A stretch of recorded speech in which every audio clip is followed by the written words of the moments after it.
Hello and welcome to DeFreitas Enterprises Studios. I'm your host, Brandon DeFreitas, and we're here for the Patriots Go for 7 podcast, episode 4. Another beautiful Friday here. And this week we're going to talk about a new segment called Two Up, Two Down. Talk about two teams in the league that are rising, two teams that have experienced a little bit of a fall. And then we'll talk about a transaction review. We had two trades this week, following the two segment we got going on here. Followed by an ad drop review, your ad of the week, and your overpay of the week. And finally, as the final segment on the show, we'll have Jon B call in and discuss playoff scenarios. But let's hop right back into it, talking about results from week 7. Definitely one of those weeks you had two teams. You had Alex and JoJo Michelle's team that were in very different directions. Going into last week, JoJo and Michelle had gone 0-3. They started 3-0 to start the season. Alex was the opposite. He was 0-3, then he went 3-0. Both teams pulling off victories, and it certainly was one of those weeks where it's going to be a swing. You go above 500 or below 500. So kudos to both of them. And that'll segue right into our first up. So for our two ups, the first team that's on the rise, JoJo Michelle. Well, we're going to have to take a pause. Sorry about that, folks. We're back here. You can see our mascot, Millie, for the podcast. She was actually the one who created that loud ruckus, knocking over a few boxes in the closet. But happy to report that all cats are fine, both Millie and Peaches, and we can continue here. So back to our two ups, two downs. The first up, Michelle and JoJo's team, facing a little bit of a crossroads in their season. After, as we mentioned, they went 0-3, went 3-0, then hit an 0-3 patch.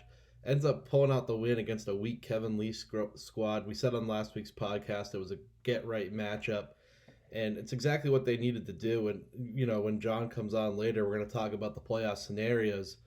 But with Saquon back to full health, JoJo and Michelle were able to snag that win and have huge performance from Marvin Jones as well, who went for 4 touchdowns. It's amazing how many receivers are having these big games.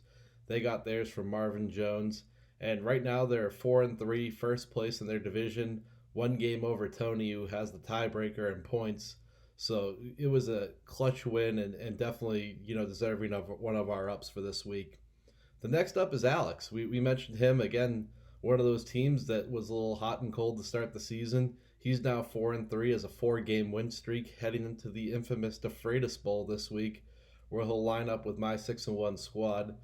Alex, he squeaked out this week a little bit, but looked like he was going to squeak it out until the Patriots defense came in, put up another massive point total for him, and right now he's sitting in that power division, the absolute bloodbath that King's Landing is right now, and he's tied with Jason at 4-3. You have Krieger in that division and Jon B. So just keeping pace is exactly what he needs to do. Looking like he's fighting for more of a wild card spot at this point, but considering where he started, where he's coming from, definitely one of the ups from last week. Looking at the downs, you have to highlight Tony. He's now 3-4, lost last week. He has the point advantage on JoJo Michelle. So if he can just tie them in record, he's highly likely to get that tiebreaker and beat them out for the top seed in that division. So a loss last week just wasn't what was in the cards for him, and it's going to be key looking at that division, because you look at that King's Landing division might eat up all the wild card spots. So between Tony and JoJo Michelle, someone's got to win that division, and right now it's JoJo and Michelle with the 1-game lead, and that's why you have them as the up and Tony is the down this week. And finally, our second down, Tom. Unfortunately, he was the first one to lose to David Krieger's squad. We highlighted him on the previous episodes of this podcast, David Krieger, saying that, yeah, he's 0-6, but he has some good players and good pieces, just guys who started slow.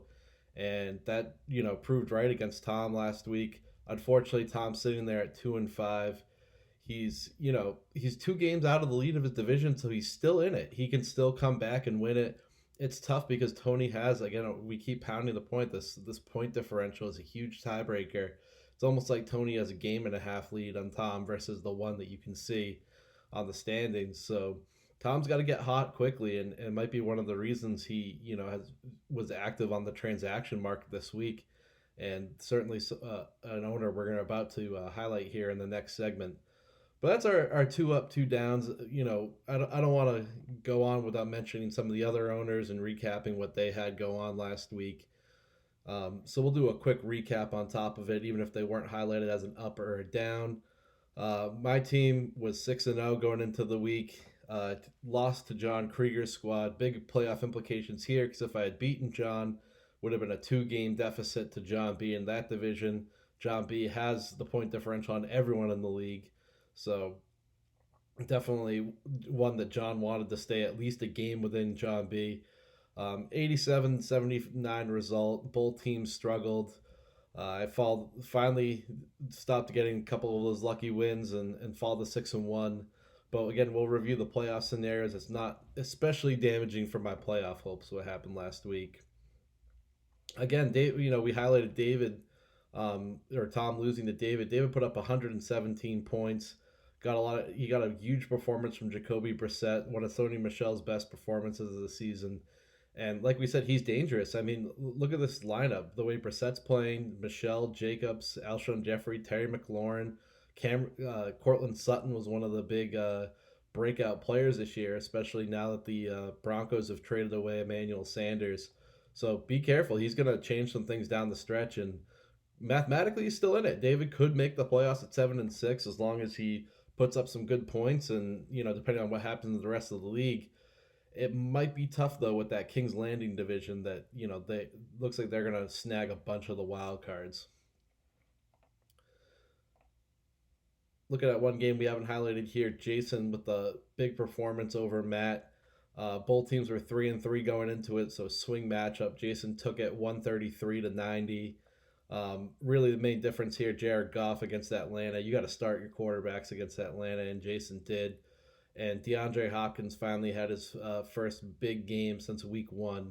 So Jason in that King's Landing division, again, it's just so clutch. You got to keep stacking wins if you're going to compete in one of those bloodbaths of a division. And we didn't highlight Jon B. He put up 166 points. He's a pure juggernaut. That's why he wasn't one of the ups, because he's just the best team in the league at the moment, and someone's going to need to find a way to take him down.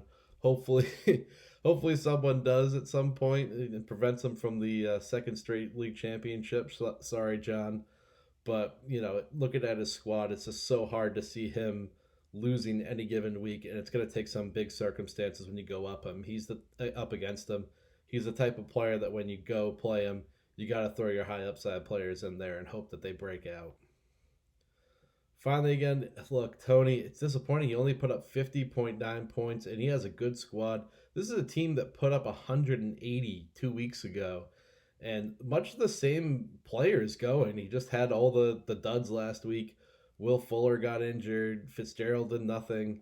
An unfortunate week for Tony, and he's a little bit behind the 8 ball in his division at 3-4, but still only a game out with the point differential. It's more like a half a game if he can catch up to JoJo and Michelle. So that's your Week 7 recap here, and we're going to jump right into the transactions and talk about some of the bigger moves made this week. And spoiler alert, Tom's all over it. All right, here we go here with the transactions. But before we do, talk about some of the improvements you're seeing around the studio. We got some feedback. We have video last week.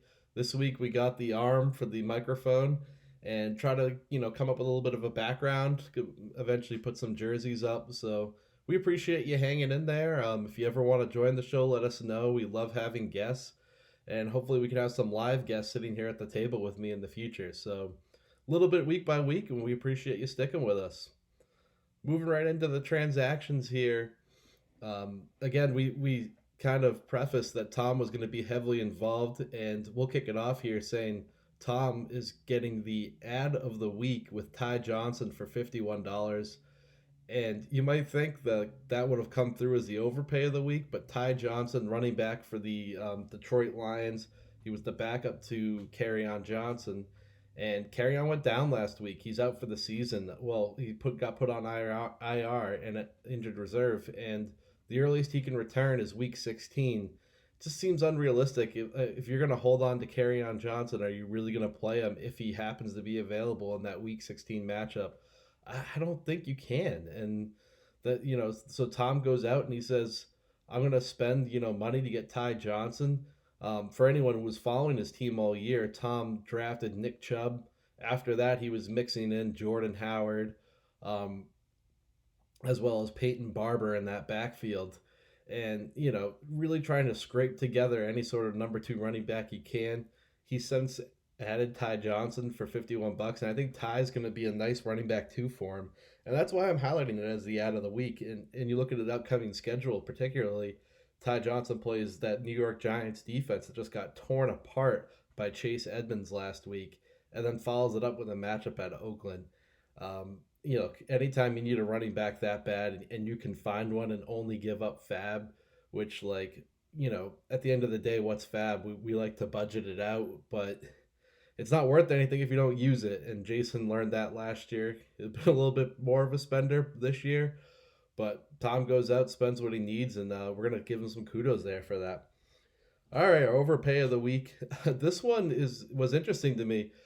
John Krieger went out and paid his final $10 of fab for Teddy Bridgewater at quarterback.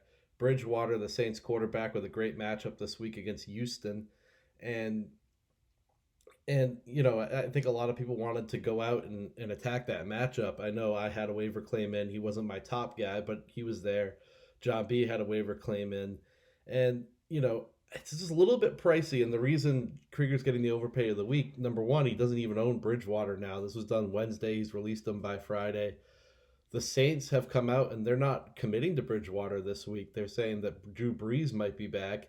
But more so than any of that, it kind of appears that Krieger did this move to block Jon B probably in his division, myself, or both. And that was the last fab Krieger had, and yeah, it was only $10, but when you get into the playoffs, you can run into some scenarios where if you don't have enough fab, you can get outbid and blocked from transactions by your opponent. And I'll give an example. Last season, I had James Conner and on Johnson mixing in my running back two spot. Both of them got hurt before the fantasy playoffs, and I had spent all my money on Buccaneers quarterbacks last year. So, and I'm sure you're watching the podcast thinking, yeah, he's wearing a Buccaneers jersey. So sometimes you got to try to resist your own, predispositions to certain teams and players. And we'll talk about that in an upcoming trade too. But nevertheless, I had no fab going into the playoffs, and I was forced to play Dion Lewis as my running back too. And there were a couple of good injury situations that are involved in the playoffs. Not that his injury situation is good, but backups who emerge as starters and were on waivers. Jon B went out and bid for all the ones I had any interest in. I can't remember the names, but I know Jalen Samuels was available right before the playoffs. I know Damian Williams was picked up by Matt. I couldn't touch any of them with no fab. So it would have been nice to see Krieger save a little bit for the playoffs. Instead of spending it on a potential block move. But yeah, maybe I'm wrong. Maybe he had plans for Bridgewater to start this week and it just got thrown to the wayside when Breeze ended up coming. Either way, unfortunately for Krieger, he gets the overpay of the week on that one. Moving on from ad drops to trades in a second here.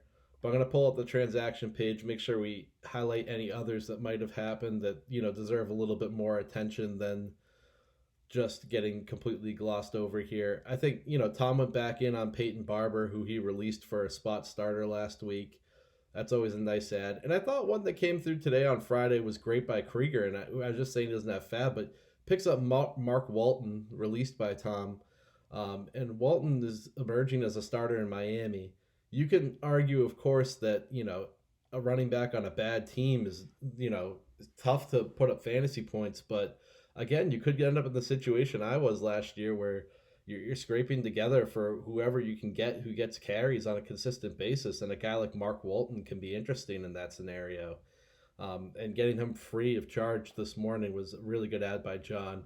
I thought Jason getting Devontae Parker too this morning. Look, these guys, Parker has a ton of volume statistics building up right now. But again, it's just the efficiency of that Miami offense that keeps people from going in on him. Still a savvy move by Jason there. Um, and I think that's pretty much all we'll highlight in terms of the free agency. Um, Valdez Scantling was a good ad by Jon. Uh, but yeah, I mean, Carolina Panthers defense, I had them earlier in the year, and Tony went in on them. They're second in the league in sacks, I think, at least on a per game basis. So it's a good defense, and they didn't have a good matchup this week against San Fran, but they could make some noise going forward. I think that was a good ad by Tony. I would have liked to have added them to my roster, but with the bye weeks, I couldn't make it happen. All right, well, that's going to do it for our ads. Moving on to the trades, and we'll start off with mine. This one's going to go through in a few hours here. Um, I agreed to a trade with Tom, and hey, you know what? First of all, we're going to do a little cheers here to Tom. You always like when an owner goes out and he's 2-5, he's 2 games back in his division, and he's trying to make stuff happen. He's dropping fab $51. He's making trades. That's exactly the activity we want to see. And I don't want to make everything of the week, but if we had an owner of the week, it'd probably be Tom for making some of these moves and trying to improve his situation. But let's go into the trade and dig into it a little bit. I traded away David Montgomery to Tom for Sammy Watkins. Um, and from Tom's perspective, now you go from a team that was a little bit short on running back depth to now a team that has Nick Chubb as the locked in starter. That's great. Even when Kareem Hunt returns, I think that's going to be fine. He's still going to be an elite running back in fantasy. And then his number two back, he has Ty Johnson, who we highlighted earlier, Jordan Howard, who's really the goal line back for Philly, Peyton Barber, who's not going to go away in Tampa Bay, and he adds to that David Montgomery. So he has 3 guys to mix in. Actually, 4 guys: Ty Johnson, Peyton Barber, Howard, and Montgomery. He's really solved that running back position, and he's deep at receiver too.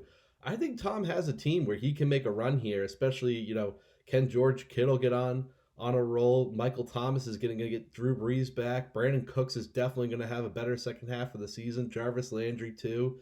And, Calvin Ridley, his receiver, just with the Mohamed Sanu traded, is going to erupt. I think Tom would be one of my picks for a team to potentially go on a run here and steal that division from JoJo and Tony. But back to the trade, trading away a receiver when you're in a position like Tommy and you have a bunch of them is always a savvy move. I think Montgomery, I traded them away because I've soured on that Bears offense and that performance last week where he got 2 carries and fumbled one of them. I may have acted a little bit too much on emotion and trading him away. I just I didn't want to hold him.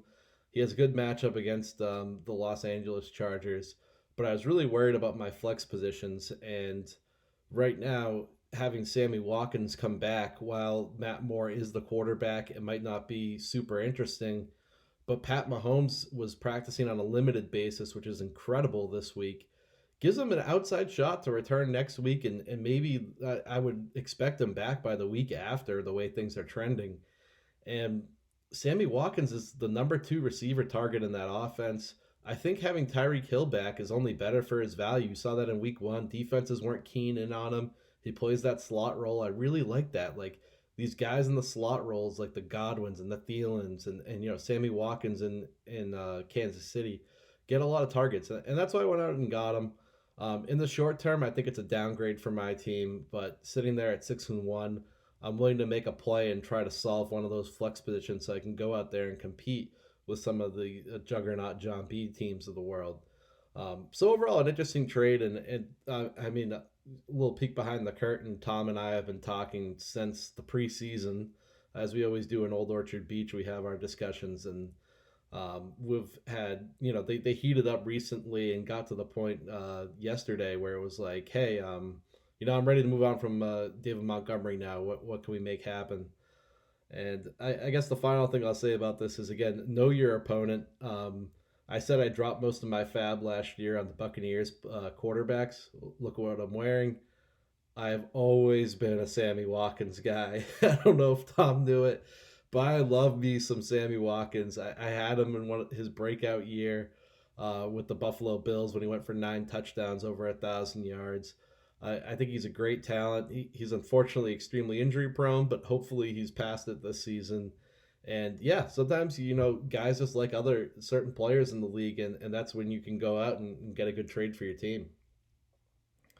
The other major trade, and this absolutely needs to be highlighted in our league because it's something that happened way back in the day more often than it does now, possibly when John Doherty was around. The return of the John Krieger platter deals. Krieger dealing away three players for one. It's a staple of his fantasy strategy. It's worked out for him almost. I think the platters have almost always worked out for Krieger in the past. And what's interesting here is it's three running backs who are on that running back two, like low end, two high end, like three fringe area. Frank Gore, Adrian Peterson, and Jamal Williams. And certainly, I know I spoke with Krieger, and I'll share some of his insight here. Jamal Williams has a lot of upside in that Green Bay offense, especially if Aaron Jones were to go down. Williams would be a potential league winner. So gotta give Krieger, some credit here that he's not just trading away like trash bench running backs. These are guys who get carries, and like we said with Tom, like sometimes you just need these running backs who you can throw out there and play, who are going to get touches and avoid bad situations. And, Matt's starting Duke Johnson this week in his running back too. He's been waiting on Kareem Hunt all season. He's got Ronald Jones. So really, like, his running back too is Ronald Jones and Duke Johnson. He needed to make a move. And he certainly does here, trading away Juju Smith-Schuster. The thing about Juju too, though, is he hasn't been great this season. He's the 41th ranked receiver. He had a bye week, so I believe that 41 rank is actually on a per game basis to even it out. But he's only had two games over 15 points or over. Four of his six games have been double digits, but then he's had a 3 point effort and a 1.2 point effort. He's just not the same player without Ben Roethlisberger, but Krieger's still getting a nice flex guy with upside to be, a higher end too if things, end up breaking the right direction for him. One interesting thing to highlight though about this is that Matt's going to have to release two players from his team as a result of the trade. And he's got some interesting guys on the team. I'm looking at the bench. I'm presuming, well, maybe Duke Johnson's the guy. Duke Johnson, the 36th ranked running back. That's okay. He gets usage, so might have some value to keep around. But with the depth he just acquired, maybe he doesn't. So in terms of predicting who he's releasing, I can't see him releasing like a Christian Kirk or a Sterling Shepard who have upside. But maybe he does. Ronald Jones, Kareem Hunt. It's going to be interesting here. I guess if you well, I'll throw out all the options again. At running back, the options that he could potentially get rid of to trim these two spots: Duke Johnson, Kareem Hunt, Ronald Jones. So one of those guys, maybe Rojo. I don't think it's too easy to trust the Buccaneers running back situation. Then at receiver options, he has Christian Kirk, Michael Gallup, and Sterling Shepard. You're certainly not going to release Gallup the way he's been playing. Maybe it's Sterling Shepard, and you say he's had his second concussion of the year. Maybe you're just leveraging the fact that he hasn't really gotten going. He has two concussions is concerning, and maybe he'll miss even more time. So if you put a gun to my head, I'm going to say he's going to release Ronald Jones and Sterling Shepard. Kirk still has some upside too. So, but either way, I'll be watching, and this will come down Tuesday morning. You'll see it dropped, and these players will be on waivers. So certainly will make for an interesting waiver segment next week. Well, that's going to wrap up our transaction review on today's pod. Return of the platter is a great thing. I'm happy to see it. We're going to take a break here and come back and talk playoff scenarios with Jon B, certainly the leader in the clubhouse, and break down each division, break down the rules and the wild card scenarios. And, as we go, hopefully we touch on each team and what their chances are, or, what challenges they have ahead of them. So, bear with us, and we'll be right back. All right. Well, welcome back, and we have Jon B on the line. Talk a little bit of playoff matchups. Jon B, how are you? Good. Glad to be on the pod, Brandon. Thanks for having me. Anytime, John. So I'm surprised you didn't come out like Krieger did and start giving us your resume. Number of times champs, number of finals appearances. What's going on? Well, yeah, I mean, I know sitting here at first place, 6-1 record halfway through the season, so feeling pretty good there. Trying to put my best foot forward to defend my championship from last year. So we'll see how the second half of the season shakes out. We sure will. Well, jumping into the playoffs, we'll talk a little bit first about the format we do here. What makes our division, our league, a little bit unique, I would say, is the fact that we have three divisions, and as a result of these divisions, you'll see the themes coming up here. The bye weeks have to come from the division winners. So even if you have a powerhouse division, which we do have this year, and they have the two best records, only the division winner gets the bye. So the two top division winners gets buys, and then all three division winners, of course, get in, and then the three top wild from the remaining people to get the wild card. So that's how it works. Tiebreakers is points for. But you were telling me before we jumped on here that you know the second tiebreaker in our league format. I wasn't even aware. Yeah, so I'm pretty sure that the second tiebreaker is division record. I know that's been the case in the past, so I'm pretty sure that's the case this year as well. But again, I know we've switched to the fractional points within the last few years, so it's pretty low likelihood in my mind that two teams would wind up with the exact same points for at the end of the season. Yeah, for sure. I mean, it can happen in a week. It's very unlikely in a week, but especially with the quarterback fractional scoring, it's so much more difficult than it used to be. Right. All right, jumping into the let's start off with the wall division. We have Jojo, Michelle, Tony, Matt, and Tom all in that division. Jojo and Michelle at 4-3, Tony and Matt at 3-4, Tom at 2-5. In terms of points for, the leader is Tony with 839, and everyone else in this division is 728 or lower.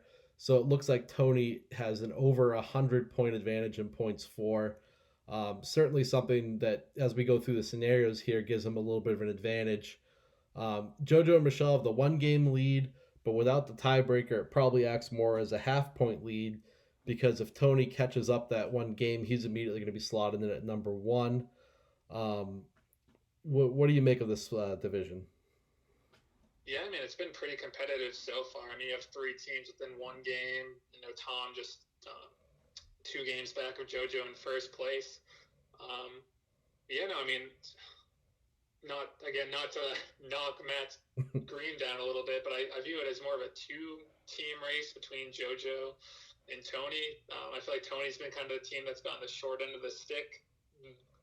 At this point in the season, with he has third most points for, sitting there at 3-4. He had a But yeah, loss when he put up 180 versus you. yeah, exactly. Yeah, those type of weeks are always tough to swallow.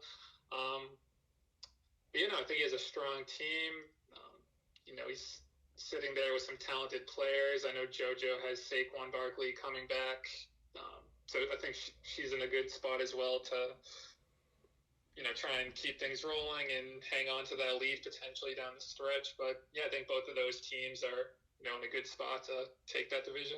Yeah, for sure. I agree with that. I think one wild card, and anyone could be a wild card here, but Tom's a little bit of a wild card because I think he has players on his team that are going to be stronger second half performers. And I'll highlight a couple of them. Brandon Cooks, I think, has had a little bit of a slow start to the year. He's going to get it going. Michael Thomas gets Drew Brees back. Calvin Ridley, now with Mohamed Sanu dealt, is going to have a better role. And like we highlighted earlier in the show, he's really fixed his number two running back spot. He now has Ty Johnson, and he can choose between Jordan Howard and David Montgomery. So I expect Tom to be a more formidable team for the rest of the season. The question is though, he's 2 games back of JoJo and Michelle. He does have points on them, which helps, but it's like it's not enough. It's like 10 points, so it's irrelevant at this point. So he's 2 games back of JoJo and Michelle. But unfortunately, he's a game and a half back of Tommy. Not a game and a half back of Tony, if you want to include his points advantage. Mm-hmm. Yeah, no, that's a good point. I feel like admittedly haven't looked too, far down at some of the fourth place teams in the standings right now. But I think you definitely make a good point where Tom has some talented players on his team here. Pretty balanced with that nice receiving core. He's got Chubb as a rock solid RB1. Rivers is a solid quarterback, and nice job shoring up that running back 2 spot with the Ty Johnson ad this week. He's got a nice, well-rounded roster. Like you said, the record-wise, being 2 games back isn't where you want to be, but I mean, there's still 6 games to go. Anything can happen, so you never know. For sure, completely agree with you. But money on the line here. You're going Tony. I'm going Tony. I just think the talent is, kind of undeniable on his team. I know his record's not where he'd like it to be right now, but I just think, he's got Christian McCaffrey, who's, the undisputed RB1, probably fantasy MVP. Then he's got a, great running back core from there as well with Mark Ingram and Phillip Lindsay. His quarterback situation's looking good with Russell Wilson and Aaron Rodgers. Maybe he can try and deal one of those guys to upgrade at another position, like receiver potentially. I just think given the points advantage, given the team construction and talent on his roster, I give him the leg up over JoJo, I think. How about you? Yeah, now that this is being recorded, and I know, JoJo and Michelle listen, I'm a little reluctant to make my pick here, but I'll get through it, and I'll say I think Tony. I'm gonna have to go with the points for advantage, just because, the way things work in fantasy, there could end up being a tie in this division, and I'm gonna go with the guy who has the tiebreaker, and the guy who has Christian McCaffrey, who's essentially 2 or 3 players in one slot in his lineup. So I think that's a huge advantage for him. Yeah, no, definitely agree. I mean, we've seen what he can do with some, 30 to 40 point weeks within the last couple of weeks he's played. So that can definitely be a, week winner for you. For sure. All right, so what we're going to do here, John, is we're going to take a break in between each division.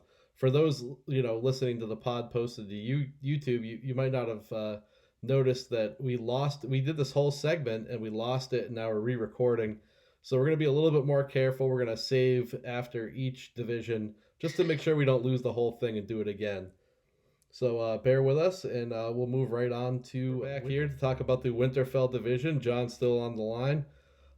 John, this is going to be our shortest division review, unfortunately, because it looks like there's not a whole lot of, unexpected stuff in the future here. You have 2 teams sitting there at 1-6, and then you have my squad sitting there at 6-1, and then the closest team is Andrew Donaher at 3-5, and he's 3 games back, and I have an over 100 point advantage on his team. So that's a 3.5 game advantage with 6 to go. Seems really unlikely anything else is going to emerge there. Yep, agreed. Now I'm kind of jealous of your spot at this point in the season, being 3.5 up on Andrew, and then whopping 5 up on the rest of your division there. And yeah, like you said, I mean, just in terms of the points as well, being over 100 up on Andrew, and then 200-ish up on the other 2 teams. I don't think any of those guys are going to be catching you in that respect. Yeah. Again, 6 games to go. Anything can happen, but realistically, I don't see anyone coming out of that division other than you as number 1. Some, definitely good owners, competitive owners, but I know David, he's just gotten a little bad luck. Like, he's got some talented players. I like his roster overall, but it hasn't clicked for him. Kev Lee, I know he often joke is a boom or bust type of owner, and this year it's been more of a bust. So I don't see him catching you. And then Andrew, you never know, down 3 with 6 to go. But I think just given your 2 rosters, I just think you have a top to bottom a solid roster. You have the number 1 quarterback in Lamar Jackson, 2 rock solid, RB1, RB2 type of guys, and James Conner and Carson. You gotta warn me before I start blushing over here, John. Oh, yeah.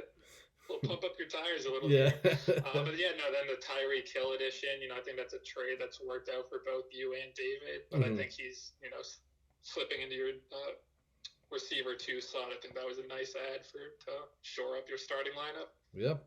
Well, I appreciate that, John. I don't think we need to spend a ton of time on this division, just given the scenario. Andrew could make a run. He has a decent squad, but like you said, like making up a 3 game differential, 3 games plus the point differential with only 6 to go seems unlikely. Although we do have a matchup 1-on-1 against each other. We've highlighted before. I think David Krieger could be a dangerous team down the stretch. A guy who was 0-6. He beat Tom last week in a really good matchup. So he's gonna start to ruin some people's seasons. But he and Kevin, in order to make the playoffs, you'd have to go 7-6. They're 1-6, so they have to win 6 games in a row, and also make up a whole bunch of points. I mean, right now the last team in the division, this would be in the playoffs would be Alex. He has 775 points, and Kev and David are sitting there at 630. So it's over 100 and it's almost 150 points they have to make up to catch up to Alex, and also make up 3 games to Alex in record. Seems Yeah, highly unlikely. yeah, definitely agreed. Don't like to rule out anyone at this point in the season, but yeah, just based on the odds, it's not looking great for Kevin David at this point in the season. Yeah, unfortunately, it's not. Look, this was a short segment for this division, so we're going to jump right into King's Landing. This is an absolute bloodbath.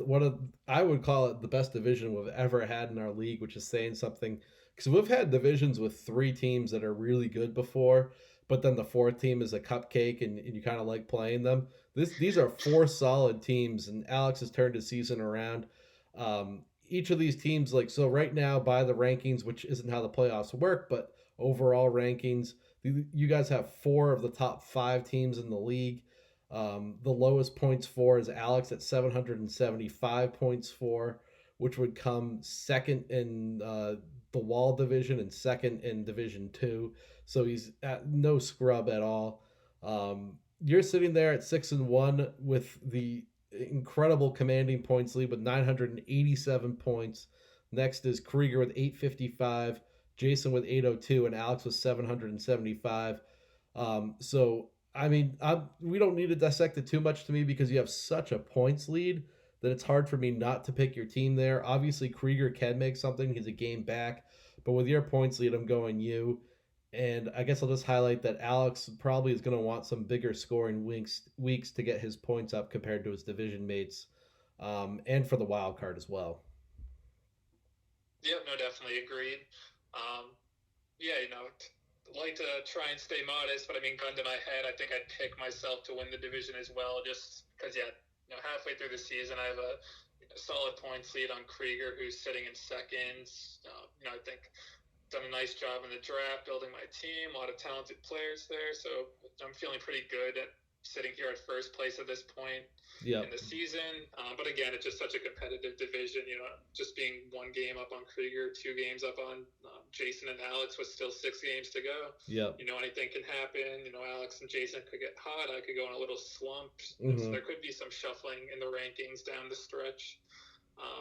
Which is great. Love to see a competitive league. So it's going to be tough for all 4 of us to battle for that number 1 slot. For sure, and I think we're starting to see a little bit of an arms race going on in your division too.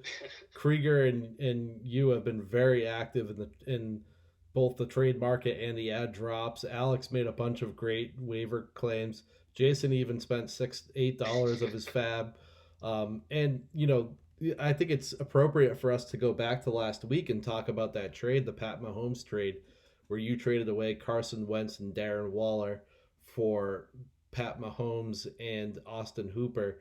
That trade could completely swing this division.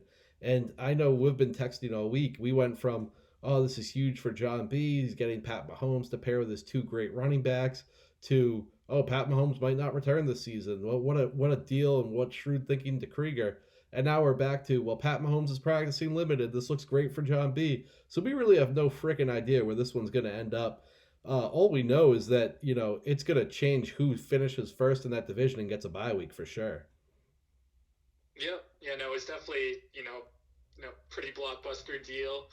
I know for myself, my thinking was at the time I made the deal, there was still, kind of a cloud of uncertainty over the Mahomes injury, and Yep. we weren't really sure the severity of it. So I figured, well, this is my best shot to get a Pat Mahomes type of player. So I pulled the trigger, Mm-hmm. and I've, like you said, kind of keep going back and forth in my head if the deal was worth it. So I mean, that's still to be determined, but obviously the talent of a player like that's undeniable. So hoping it works out for the best for me. Yeah, no, I mean, regardless, John Krieger definitely got himself a nice weekly starter in Carson Wentz. He got Darren Waller, who I'd probably take over Hooper just in terms of talent and opportunity in that Raiders offense. Yep.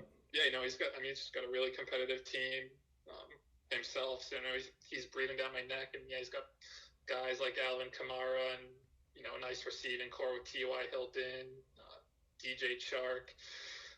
Thielen, who I know is hurt, but he'll be back. So, he's got a really competitive squad there. So, and I know I made another deal with Matt today for Juju Smith-Schuster. So we'll see if he can step it up down the stretch. Maybe the Steelers start to turn things around a little bit. So there's lots of, great to have the competition in the division.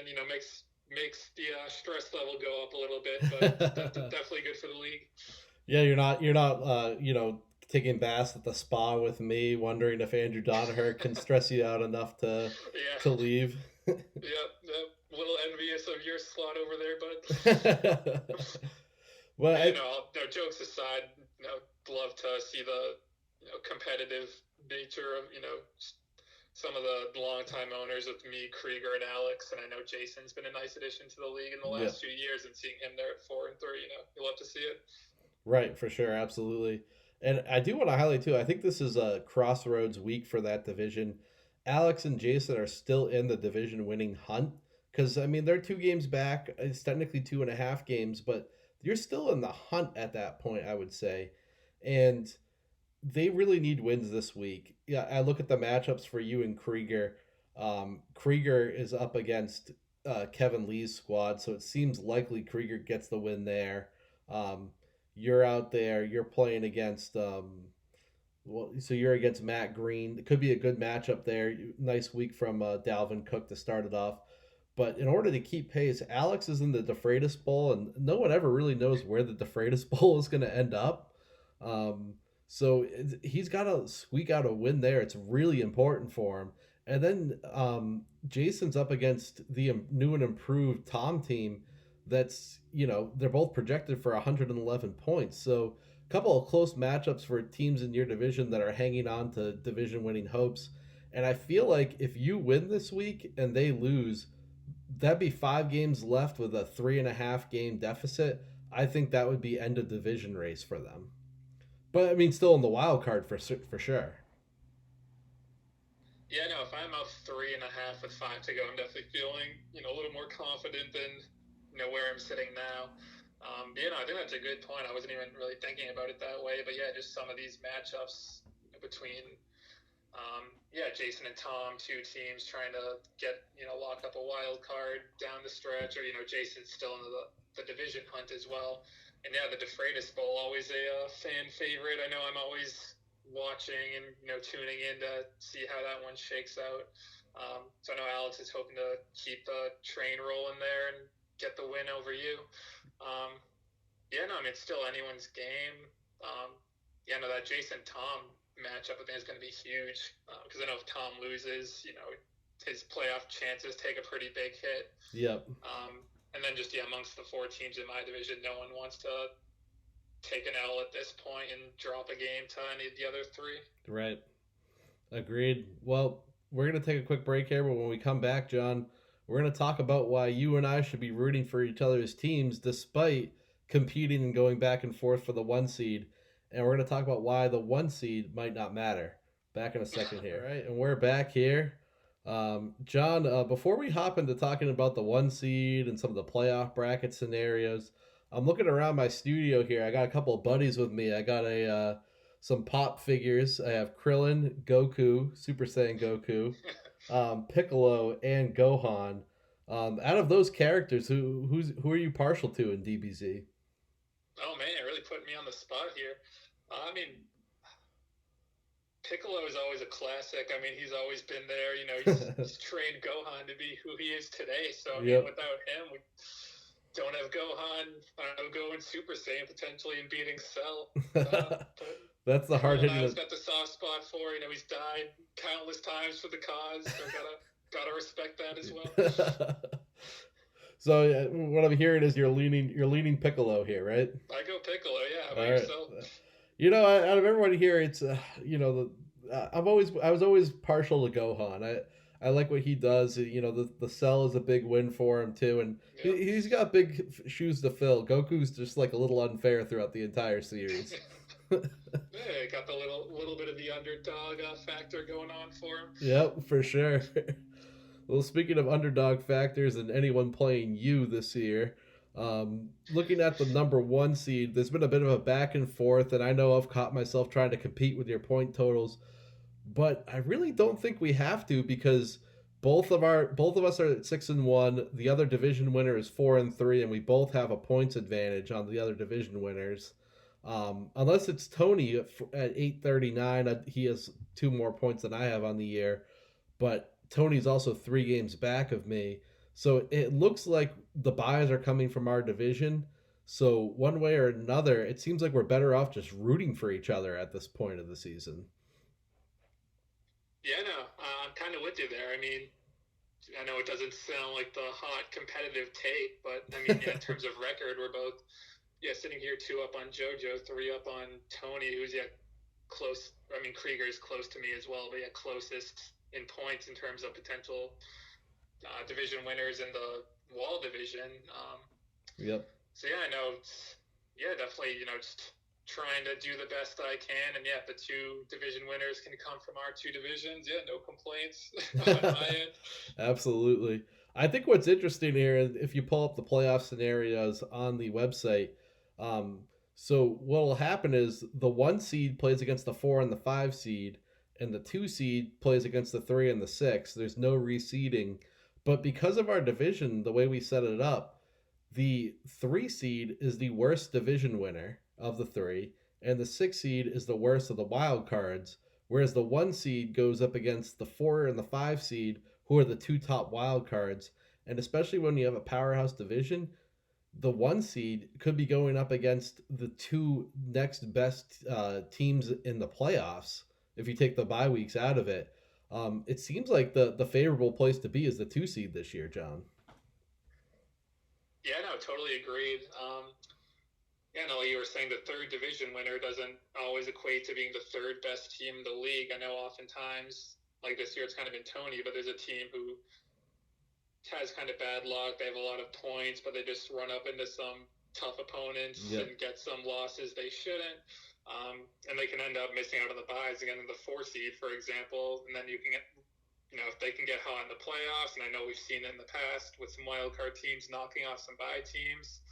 I'm with you, being on the side. I know I'm in that spot right now, so, kind of envious of your position again, but being on the side of the bracket with the 2 top potential wildcard teams, that can really lead to some tough matchups in the semifinals for the 1 seed. And I know, like this year, for example, if let's say Tony does lose his division, gets the 4 seed or 5 seed, you could be playing a strong team like that in the semifinals and potentially get knocked out. Definitely. And, not that I would, well, though I'm not going to rule it out. It could be a situation where if my division and bye week are not being challenged last week of the season, nice little, professional kneel down to try to get the 2 seed. Whereas I don't think you'll be in that situation with the way your division is panning out with Krieger nipping at your heels. That being said, though, we don't really know what's going to happen. I could end up without a bye, all that. It's too early to talk about it. But it is interesting to think that, I know last year Alex reached out to me. He's like, "Wow, the 2 seed's the place to be," and I think the 2 seed is really where you want to be. And it's unfortunate that there's not a 1 seed advantage in our league, and maybe going into it's too late for this year because you just can't make those decisions in season. I would say, but maybe before the draft we talk about commissioner reseeding for the playoffs or something, or maybe we just keep it as a nice little quirk of our league. Yeah, no, I think it'll be a good discussion to have after the season for sure. I'm not totally sure what the options are for the league. I'm guessing reseeding is an option. Yeah, I Yep. mean, like you said, it's a little quirk in our league. You know, it's keeps things interesting. Um, yeah, it's nice to have, keep the competitive balance between the divisions alive, and um, yeah, it's always fun just to have the straight up bracket in my mind too, kind of the March Madness or whatever, December Madness in our case down the Yep. stretch. For sure. Completely agree with you there. Well, that wraps up our playoff segment. Thanks for joining us, John. A lot of fun. John, one-time champion, potentially two this year. Thanks for joining. Yeah, thanks for having me. Hoping to keep the championship streak going here. So we'll see how the second half of the season goes. I know things are competitive, which you'll have to see in the league. And yeah, Yep. thanks again for having me, Brandon. Absolutely. We'll have you again. But actually, before I let you go, I want to throw out an advertisement for everyone in our league. We have a Slack channel now. It's an app, has a big group chat going on for the league. Alex kind of challenged it and was like, well, how's this different from a group chat on text message? I feel like it's a little more dynamic than that, and a little less intrusive than texting everyone all the time. Have you enjoyed the Slack chat, John? Yeah, no, I think it's great. I think, like you said, you can have all the league owners in one place. You can, we can kind of keep it focused on fantasy discussions so that everyone's not having 10 people texting them back and forth. And, Right. I know we've used it a little bit. You can ping specific people, which is nice to try and get some potential trade conversations going. And, Yep. yeah, just things like that. For sure. I appreciate the support there. Hopefully, if you're listening, just give me a text and I'll give you the Slack channel link. But again, John, thanks for joining us. Hopefully, we have you on again, and hopefully, if we're meeting in the playoffs, we have you live in studio on playoff day. Yeah, absolutely. If we come to that point, I'd love to see the Freitas Studios live with my own eyes, and yeah, definitely would be more than happy to come on the pod again. Awesome, appreciate it, John. Have a good day. Good luck this week, and we'll catch you later. All right, you as well. See you, Brandon. All right, see you. All right, and that's gonna wrap up our week 8 podcast. Yeah, week 8 podcast this week. Thanks for joining. We'll see you again next week. Join the Slack page as suggested by John there. If you want to make an appearance on the show, reach out to me. I'd love to have you. Love to talk to whoever is interested. So thanks again. Good luck to everyone, and we'll catch you next week. I'm Brandon DeFreitas from DeFreitas Enterprises Studios, and we'll see you later.